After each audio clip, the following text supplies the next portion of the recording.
कहानी की शुरुआत होती है एक ग्रुप एक्सप्लोरर की टीम से जो साउथ अटलांटिक ओशन के बीच में होते हैं। उस शिप पर डेविड नाम का एक वेदर ऑफिसर था जो मौसम का हाल बताता है। वो लोग एक ऐसे आइलैंड की तरफ जा रहे थे जो समंदर के बीचों बीच मौजूद था। सरकार ने डेविड को वहाँ इसलिए भेजा था ताकि वो उस आइलैंड के बदलते मौसम का ऑब्जर्वेशन कर सके। डेविड को लगभग 1 साल तक वहाँ रुकना था मौसम का डेटा कलेक्ट करने के लिए। पूरा साल मौसम का डेटा कलेक्ट करने के बाद फिर उसे वापस लौट आना था। डेविड को साल भर का खाना और जरूरत का सारा सामान दे दिया गया था। कई दिन के सफर के बाद आखिरकार वो आइलैंड तक पहुंच गए। वो लोग बोट की मदद से उस आइलैंड पर उतरे। ये आइलैंड पूरी तरह से वीरान था, जहां एक परिंदा भी दिखाई नहीं दे रहा था। उस आइलैंड पर एक लाइट हाउस और एक छोटा सा घर था जहां डेविड को रहना था, क्योंकि इससे पहले भी एक रॉबर्ट नाम का वेदर ऑफिसर यहाँ रहता था, लेकिन अब उसकी ड्यूटी का वक्त खत्म हो चुका था। उसने 1 साल तक अकेले उस आइलैंड पर रहकर मौसम का डेटा कलेक्ट किया। अब उसकी जगह डेविड यहाँ पूरा साल मौसम का डेटा कलेक्ट करने के लिए रहेगा और वो पुराना ऑफिसर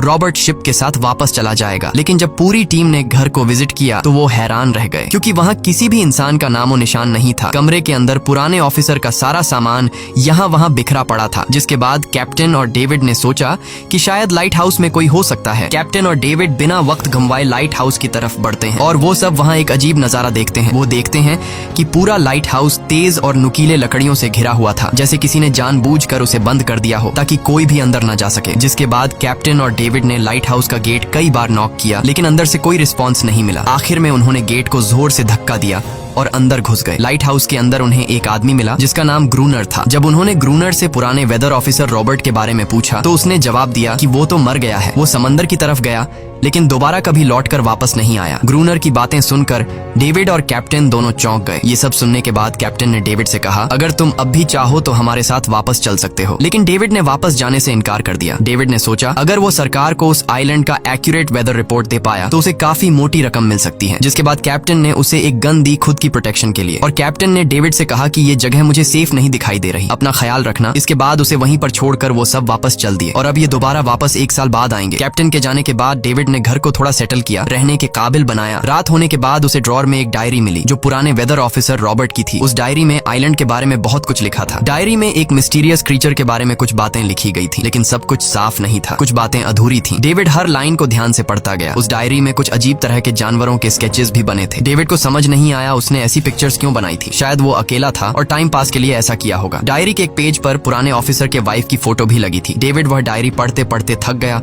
और धीरे धीरे उसकी आंख लग गई। अगली सुबह डेविड ने मौसम का डेटा कलेक्ट करना शुरू कर दिया, लेकिन समंदर के पास पहुंचते ही उसके कदम रुक गए। उसने देखा कि चट्टानों के बीच कुछ पत्थर अजीब तरीके से सजाए गए हैं और उनके बीच शेल्स रखे थे अजीब से पैटर्न में। डेविड ने सोचा शायद ये सब ग्रूनर ने किया है। वो ये सोचकर दोबारा अपने काम में लग गया। काम के दौरान जब उसने दूरबीन से लाइट हाउस की तरफ देखा तो उसे ग्रूनर के साथ एक और इंसान भी दिखाई दिया, लेकिन पलक झपकते ही वो गायब हो गया। डेविड ने दोबारा उसे देखने की कोशिश की, लेकिन फिर उसे लगा कि ये उसका वहम है। रात को डेविड अपने काम में बिजी था, तभी दरवाजे पर नॉक हुआ। उसे लगा कि शायद ये ग्रूनर है। डेविड ने उसका नाम पुकारा, लेकिन कोई जवाब नहीं मिला। हाथ में लैंप लेकर जैसे ही डेविड दरवाजे की तरफ बढ़ा तो उसके कानों में कुछ अजीब सी आवाजें गूंजने लगीं, जो किसी इंसान की बिल्कुल भी नहीं थी। और फिर उसने देखा गेट के नीचे से किसी अजीबोगरीब क्रीचर का हाथ अंदर आने की कोशिश कर रहा है। वो इंसान का हाथ बिल्कुल भी नहीं था। ये देखकर डेविड के पांव तले जमीन ही खिसक गई। वो तुरंत बेसमेंट की तरफ भागा और वहां जाकर छुप गया। कुछ ही देर में वो मिस्टीरियस क्रीचर घर के अंदर घुस चुकी थी। वह छुप छुप कर डेविड को ढूंढ रही थी और डेविड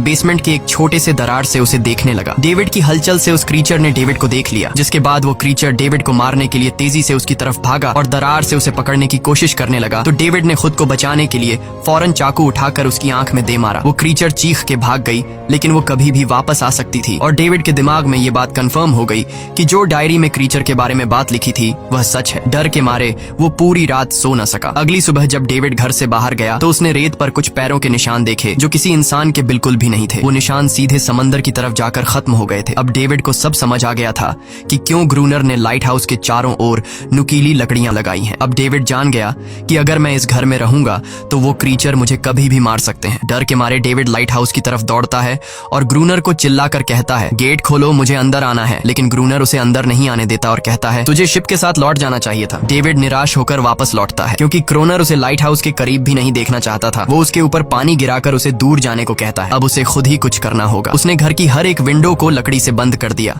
चारों तरफ नुकीली लकड़ियों से घेरा बनाया और गेट के बाहर पुराने कागज और किताबें रखी। फिर उन पर तेल छिड़क दिया ताकि अगर वो क्रीचर वापस आए तो उसे आग से डराकर भगाया जा सके। लेकिन एक बात थी जो डेविड अब तक नहीं जानता था और ये बात उसे आज रात पता चलने वाली थी। खुशकिस्मती से उसे घर के अंदर एक पुराना बॉक्स मिला। उस बॉक्स में एक गन थी और बहुत सारी बुलेट्स। ये देखकर उसे जिंदा रहने की थोड़ी सी उम्मीद मिली। जैसे जैसे सूरज ढलने लगा, डेविड के दिल में डर बढ़ने लगा। कुछ ही देर में चारों तरफ रात का अंधेरा छा गया। डेविड गन हाथ में लिए घर के एक कोने में चुपचाप बैठा था। उसकी दिल की धड़कनें तेज थीं। तभी एक अजीब आवाज सुनाई दी और जब डेविड ने खिड़की से छुपकर समंदर की तरफ देखा तो जैसे उसके पैरों के नीचे से जमीन ही खिसक गई। उसने देखा कि सिर्फ एक नहीं बल्कि पानी में से कई सारी वही अजीबोगरीब क्रीचर्स उसकी तरफ बढ़ रही हैं। कुछ ही देर में वो सब इकट्ठा होकर कमरे का गेट तोड़ने की कोशिश करने लगे। डेविड ने तुरंत गोलियां चलानी शुरू की, जिनमें से कुछ क्रीचर्स गिरकर मर गए। डेविड को लगा कि गोली की आवाज सुनने के बाद वो डरकर भाग जाएंगे, लेकिन अपने साथियों को मरता हुआ देखकर वो और भी ज्यादा गुस्सा हो गए। तब डेविड प्लान बी अपनाते हुए गेट के बाहर रखे कागजों और पुरानी किताबों को आग लगा देता है। आग देखकर वो क्रीचर्स डर के मारे वापस समंदर में लौट गए, लेकिन अब वही आग डेविड के घर तक पहुंच चुकी थी। घर के दरवाजे ने आग पकड़ ली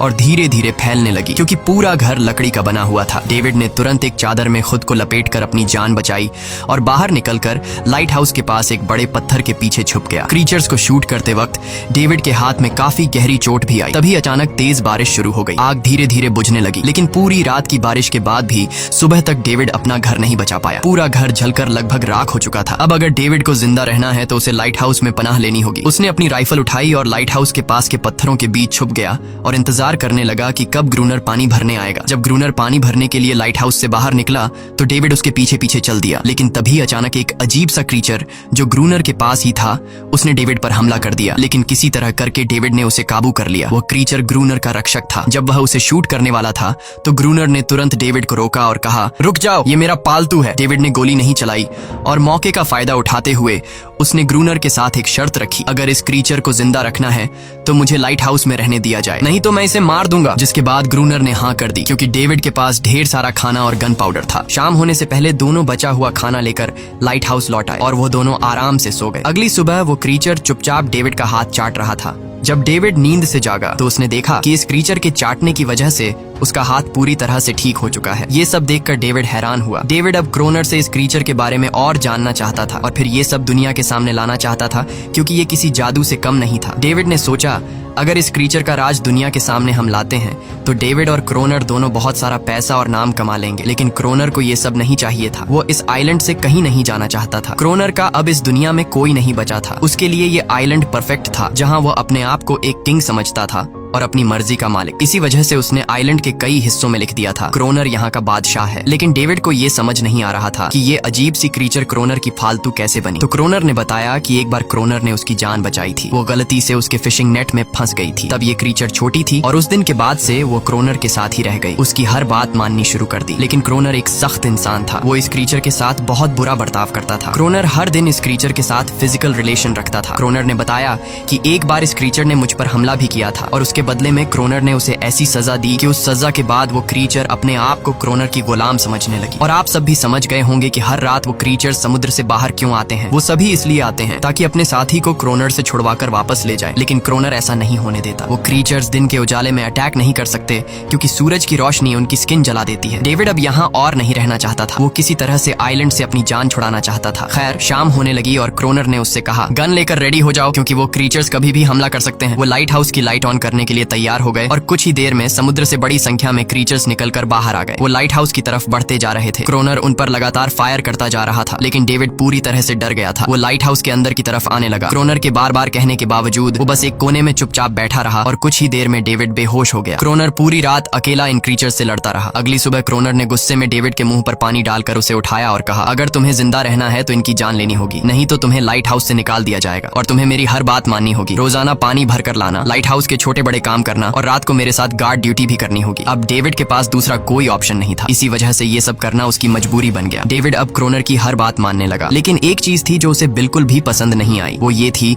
कि हर रोज उस फीमेल क्रीचर को अलग अलग तरीकों से फिजिकली टॉर्चर करना। रात होती है, दोनों फिर से गार्ड ड्यूटी के लिए तैयार हो जाते हैं और एक बार फिर वो क्रीचर समुद्र से निकलकर बाहर आते हैं। लेकिन आज डेविड को डर नहीं लग रहा था। उसने क्रीचर पर फायरिंग शुरू की, मगर आज क्रोनर कुछ भी नहीं कर रहा था। वो डेविड को बाहर छोड़कर लाइट हाउस का गेट बंद कर देता है और खुद चुपचाप अंदर बैठ जाता है ताकि डेविड खुद सीख सके कि इन क्रीचर्स से कैसे लड़ा जाता है। इसी तरह डेविड को लड़ते लड़ते वो रात कट जाती है और सुबह हो जाती है। सुबह क्रोनर ने देखा कि डेविड लाइट हाउस के गेट के बाहर खून में लथपथ बैठा था। अब उसने सीख लिया था कि इन क्रीचर्स से कैसे लड़ना है। इसी तरह समय गुजरता गया, रातों को इन क्रीचर्स से लड़ते हुए और दिन भर क्रोनर के लाइट हाउस के काम संभालते हुए। ये आइलैंड अब उसके लिए एक बंद घर जैसा हो गया था। वो हर वक्त सोचता रहता था कि कब ये जगह छोड़कर आजादी की सांस लेगा। समय के साथ साथ डेविड का उस फीमेल क्रीचर के साथ एक अजीब सी दोस्ती बन गई थी। डेविड को उसके लिए अब बुरा लगने लगा था। अब उसे समझ आया कि अपने लोगों को छोड़कर अकेला रहना कितना मुश्किल होता है। शायद वो क्रीचर भी कुछ ऐसा ही महसूस करती थी। डेविड ने उस क्रीचर को एक नाम भी दिया, अनारियस। इसी तरह से दिन गुजरते गए और फिर एक दिन उन्होंने देखा कि इन क्रीचर्स के अटैक्स धीरे धीरे कम हो रहे हैं। डेविड सोचता है शायद सर्दियों में वो कहीं और चले जाते हैं या फिर शायद उन्हें समझ आ गया था कि इन दोनों से लड़कर कुछ हासिल नहीं होगा। लेकिन क्रोनर ने उससे कहा कि ऐसा बिल्कुल नहीं है, वो फिर से अटैक करेंगे। अब वो अपनी संख्या बढ़ा रहे हैं। कुछ और दिन ऐसे ही गुजर गए। एक रात डिनर के बाद क्रोनर और डेविड ने टाइम पास के लिए चेस खेलना शुरू किया। लेकिन यहीं पर क्रोनर से एक बड़ी गलती हो गई। वो दोनों खेल में इतने उलझ गए कि लाइट हाउस की लाइट्स ऑन करना ही भूल गए। अंधेरे का फायदा उठाकर क्रीचर्स ने उन पर अटैक कर दिया। डेविड ने देखा कि क्रीचर्स की संख्या इतनी ज्यादा थी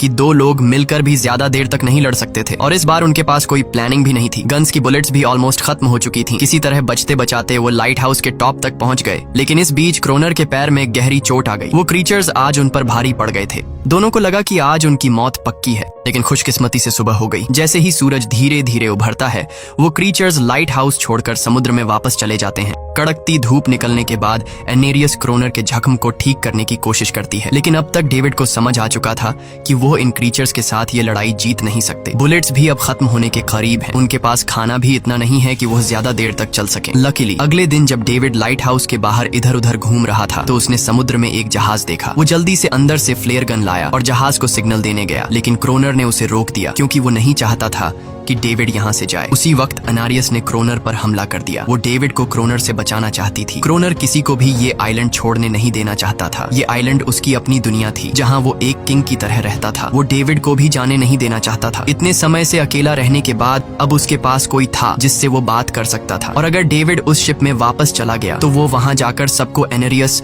और उनके बारे में बता देगा। इसलिए अब डेविड यहाँ से नहीं जा सकता। धीरे धीरे वो शिप डेविड की आंखों के सामने समुद्र में गायब हो गई। अब उसके पास कुछ भी करने को नहीं था। कुछ और दिन ऐसे ही बीत गए। क्रोनर अब भी डेविड और अनारियस दोनों के साथ बुरा बर्ताव कर रहा था। लेकिन अनारियस को वो खास तौर पर मारता था जो डेविड को बिल्कुल पसंद नहीं था। एक दिन डेविड ने अनारियस को एक छोटी टॉय बोट गिफ्ट में दी जो उसने किसी मछली की हड्डी से बनाई थी। लेकिन जब अनारियस ने उस बोट को देखा तो वो डेविड को आइलैंड के एक ऐसे कोने में ले गई जहाँ सचमुच एक असली बोट रखी थी। जब डेविड ने इस बोट के बारे में क्रोनर से पूछा तो उसने कहा हाँ, उसे पहले से पता था कि आइलैंड के इस हिस्से में एक बोट है। क्रोनर कहता है कि कुछ लोग इस आइलैंड तक बोट के जरिए अपनी जान बचाने आए थे, लेकिन सुबह होने से पहले उनमें से कोई भी जिंदा नहीं बचा। सबको इन क्रीचर्स ने मार दिया। वो सब शिप में गोला बारूद ले जा रहे थे, लेकिन समुद्र में आए तूफान की वजह से उनका शिप इसी आइलैंड के पास डूब गया। ये सब सुनते ही डेविड के दिमाग में एक आइडिया आया। उनके पास एक डाइविंग सूट जैसा कुछ था। डेविड ने कहा कि अगर हम दोनों में से कोई उस सूट को पहनकर समुद्र के उस हिस्से में जाए जहां वो शिप डूबी थी तो हो सकता है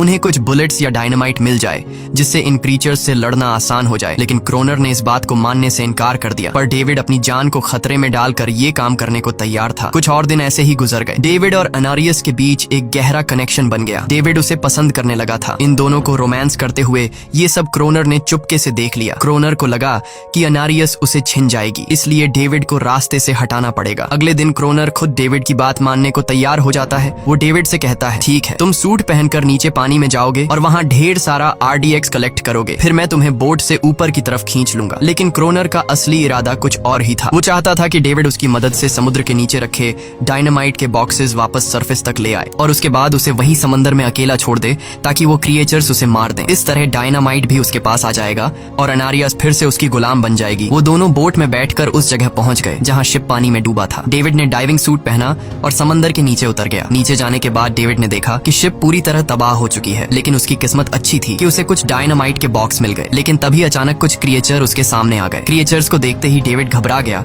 और नीचे गिर पड़ा। वो डाइविंग सूट इतना भारी था कि वह हिल भी नहीं पा रहा था और डेविड क्रोनर को ऊपर सिग्नल भी नहीं भेज पाया। क्रोनर को लगा कि शायद वह क्रिएचर्स डेविड को मार चुके हैं, लेकिन असल में वो तो सिर्फ 2 छोटे बच्चे थे। डेविड ने जैसे तैसे करके अपना डाइविंग सूट वहीं छोड़ दिया और ऊपर सतह तक खुद को पहुंचाया। उन्हें वहां कुछ पुराने बॉक्स मिले जिनमें डायनामाइट था। इसके बाद यह दोनों काम पर लग गए। उन्होंने लाइट हाउस के आसपास 2 लेयर्स में डायनामाइट बिछा दिया ताकि जब अगला हमला हो तो वे मॉन्स्टर्स को एक ही बार में खत्म कर सकें। कुछ महीने बीत गए और बर्फबारी का मौसम आया, लेकिन एक बार फिर वो क्रिएचर्स गायब हो गए। अचानक से अटैक बंद हो चुके थे, जैसे क्रिएचर्स को खबर मिल गई हो कि उनके लिए जाल बिछाया गया है, इसीलिए अब वो अटैक नहीं कर रहे थे। क्रोनर को लगा कि शायद एनारियस ने उन क्रिएचर्स को खबरदार कर दिया है, जिसकी वजह से वो एनारियस पर जुल्म करने लगा, लेकिन डेविड ने उसे रोक लिया। आखिर में दोनों ने मिलकर एक नया प्लान बनाया, लाइट हाउस का मेन गेट खुला छोड़ने का, ताकि जैसे ही वो क्रिएचर्स पास आए डायनामाइट से उन सबको उड़ा दिया जाए। डेविड ने चालाकी से काम लेते हुए एनारियस को लाइट हाउस के टॉप पर चीखने को कहा। एनारियस की आवाज सुनते ही सभी क्रिएचर्स गुस्से से भड़क उठे। क्रिएचर्स ने जब देखा कि लाइट हाउस का मेन गेट खुला हुआ है तो उन्हें लगा कि यह अच्छा मौका है एनारियस को छुड़ाने का, लेकिन असल में यह उनके लिए एक चाल थी। कुछ ही देर में वह क्रिएचर समंदर से बाहर निकलने लगे। वे सीधे मेन गेट की तरफ बढ़े और अंदर घुसते ही डेविड पर हमला कर दिया। डेविड भी हिम्मत दिखाता है और क्रिएचर से जान छुड़ा लेता है। जैसे ही वे सभी क्रिएचर लाइट हाउस के पास पहुंच जाते हैं तो क्रोनर डायनामाइट का लीवर दबा देता है, लेकिन ब्लास्ट नहीं होता। असल में डेविड ने उसका कनेक्शन खोल दिया था और क्रोनर उसे दोबारा लगाना भूल गया था। डेविड तुरंत ऊपर भागता है और डायनामाइट का वायर जोड़ना शुरू करता है। तब तक वो क्रिएचर्स लाइट हाउस पर चढ़ने की कोशिश कर रहे होते हैं, जिन्हें सिर्फ अकेला क्रोनर रोकता है। जैसे ही कनेक्शन पूरा होता है डेविड पहला लेयर उड़ा देता है, जिससे कई क्रिएचर्स ब्लास्ट में खत्म हो जाते हैं, लेकिन अभी भी काफी मॉन्स्टर्स लाइट हाउस पर हमला करने के लिए तैयार होते हैं। इस वजह से क्रोनर दूसरा लेयर भी ब्लास्ट कर देता है। दोनों उस जोरदार धमाके में बेहोश हो जाते हैं। अगली सुबह जब दोनों होश में आए तो उन्होंने देखा कि एनारियस वहां नहीं थी। ब्लास्ट में चारों तरफ मरे हुए क्रिएचर्स पड़े थे। क्रोनर उन सबको मार रहा था जो जख्मी हालत में जिंदा बचे थे। तभी डेविड की नजर उनमें से एक के गले में लटके एक नेकलेस पर पड़ी। उस क्रिएचर को तड़पता हुआ देखकर डेविड को उस पर तरस आ जाता है और उसे अपनी गलती का एहसास हो जाता है। जिन क्रिएचर्स को वह अब तक खूंखार समझते आए थे वो भी इंसानों की तरह थे, सिर्फ बोल नहीं सकते थे। लेकिन क्रोनर के लिए यह सब बेकार बातें थीं। उस दिन के बाद वह क्रिएचर्स फिर कभी अटैक नहीं कर पाए, लेकिन हर दिन समंदर के किनारे से रोने की आवाजें आती थीं। डेविड को अब तक नहीं पता था कि उन्होंने कितना बड़ा नुकसान कर दिया था, कितनी फैमिली टूट गई, कितने बच्चों ने अपने लोग खो दिए सिर्फ एक गलतफहमी की वजह से। अगले दिन डेविड ने समंदर में उन क्रिएचर्स के कुछ छोटे छोटे बच्चों को देखा, वो सब जिन्होंने अपने परिवार खो दिए थे। डेविड ने पत्थरों का एक गोल सर्कल बनाया और उसके बीच में वह छोटी टॉय बोट रख दी ताकि एनारिस उसे देखकर वापस लौट आए। डेविड ने कई घंटे इंतजार किया, लेकिन एनारिस कभी वापस नहीं आई। सुबह नींद से जागने के बाद डेविड ने देखा कि क्रोनर सो रहा है। क्रोनर के पास कुछ पुरानी चीजें रखी थीं, उनमें एक पुरानी तस्वीर भी थी और जैसे ही डेविड ने उस तस्वीर को देखा वह हैरान रह गया। वह लड़की जिसका फोटो उसने पहले दिन पुराने ऑफिसर रॉबर्ट की डायरी में देखा था वह कोई और नहीं बल्कि क्रोनर की पत्नी थी और फोटो में क्रोनर उसके साथ खड़ा था। असल में 1 साल पहले आए वेदर ऑफिसर रॉबर्ट मरा नहीं, बल्कि उसने अपनी पहचान बदल दी थी, यानी क्रोनर ही वेदर ऑफिसर रॉबर्ट है। बस उसने अपना नाम बदल लिया था क्योंकि अब वह कभी इस आइलैंड को छोड़ना नहीं चाहता था। ये सब देखकर डेविड ने भी यह उम्मीद छोड़ दी कि वह कभी इस आइलैंड से जा पाएगा। अगले दिन शाम को जब डेविड समंदर के किनारे गया उसने देखा कि उस सर्कल में रखी छोटी बोट अब वहां नहीं थी, लेकिन उसी जगह पर उसने एक क्रीचर का छोटा सा बच्चा देखा जिसके हाथों में वह बोट थी। डेविड ने अपने हाथ में जलती हुई लकड़ी को उस सर्कल के बीच में फेंक दिया ताकि वह दिखा सके कि उसका इरादा लड़ने का नहीं है और उसे किसी को खतरा महसूस न हो। वह उनके साथ दोस्ती करना चाहता था। कुछ ही देर बाद समंदर की लहरों से एनारिस निकलती है और उसके पीछे पूरा क्रीचर्स का ग्रुप भी समंदर से बाहर आता है, लेकिन इस बार कोई भी डेविड पर अटैक नहीं करता क्योंकि वे भी अब शांति चाहते हैं। उनका इरादा सिर्फ एक सुरक्षित जगह पाने का था अपने बच्चों के लिए। लेकिन तभी वहां क्रोनर हाथ में बंदूक लिए पहुंच जाता है। क्रोनर को लगता है कि अगर शांति हो गई तो उसे सबसे ऊपर होने का एहसास कैसे होगा। डेविड उसे समझाने की कोशिश करता है कि ये क्रीचर्स लड़ना नहीं चाहते, ये शांति चाहते हैं, लेकिन क्रोनर किसी की नहीं सुनता। वो एनारियस से चिल्लाकर कहता है अंदर चली जाओ, लेकिन ये पहली बार था कि एनारियस ने उसकी बात नहीं मानी क्योंकि अब वह उसकी नौकरानी नहीं थी। यह देखकर क्रोनर को लगता है कि अब इस आइलैंड पर उसकी बादशाहत नहीं रही। क्रोनर खुद को अंदर से कमजोर महसूस करने लगता है क्योंकि अब कोई भी उसका हुक्म नहीं मान रहा था। गुस्से में उसने लाइट हाउस की तरफ कदम बढ़ाए। डेविड को लगा शायद क्रोनर को अब समझ आ गया होगा कि हर एक जानवर आजादी चाहता है, कोई भी किसी का गुलाम बनकर नहीं जीना चाहता। लेकिन क्रोनर के सर से बादशाहत का भूत कहाँ उतरने वाला था। जैसे जैसे ही वह लाइट हाउस पहुंचा, उसने सिग्नल गन से एक फ्लेयर छोड़ी जो सीधा जाकर एक क्रीचर के बच्चे से टकरा गई। उस बच्चे की तुरंत मौत हो गई। सभी क्रीचर्स डर के मारे भाग गए और एनेरियस ने भी डेविड पर अपना पूरा भरोसा खो दिया। गुस्से से पागल डेविड तुरंत लाइट हाउस की तरफ भागता है क्रोनर को सबक सिखाने। डेविड उससे लड़ने लगता है, क्यों किया तूने ये सब? ये लोग तो बस शांति चाहते थे। लेकिन ग्रोनर इतना हिंसक हो चुका था कि उसने डेविड को मारने का फैसला कर लिया। वह हाथ में लोहे का रॉड लेकर जैसे ही डेविड पर वार करने जा रहा था, डेविड ने उसे उसके असली नाम से पुकारा और कहा, रुक जाओ रॉबर्ट, तुम खूनी नहीं हो। ये सुनकर क्रोनर एकदम रुक गया। असल में रॉबर्ट ऐसा इंसान कभी था ही नहीं। इस आइलैंड पर आने के बाद अकेले रहने की वजह से उसकी मेंटल हेल्थ बिगड़ चुकी थी। अकेलापन, अपनी पत्नी की मौत और गहरा डिप्रेशन, इन सब ने उसे ऐसा बना दिया था। वह असल में कोई किलर नहीं था, वह एक अच्छा इंसान था। क्रोनर को एहसास हुआ कि ये क्रीचर्स कभी लड़ना नहीं चाहते थे, वे बस शांति चाहते थे। क्रोनर ने उन्हें सिर्फ इसलिए मारा ताकि वह खुद को पावरफुल दिखा सके। और अब ग्रोनर को अपनी गलती का एहसास हो चुका था, इसीलिए उसने खुद को उन क्रीचर्स के सामने सरेंडर कर दिया और कुछ ही पलों में उन्होंने उसे मार दिया। डेविड लाइट हाउस के अंदर खुद को लॉक कर लेता है। समय ऐसे ही बीतता चला जाता है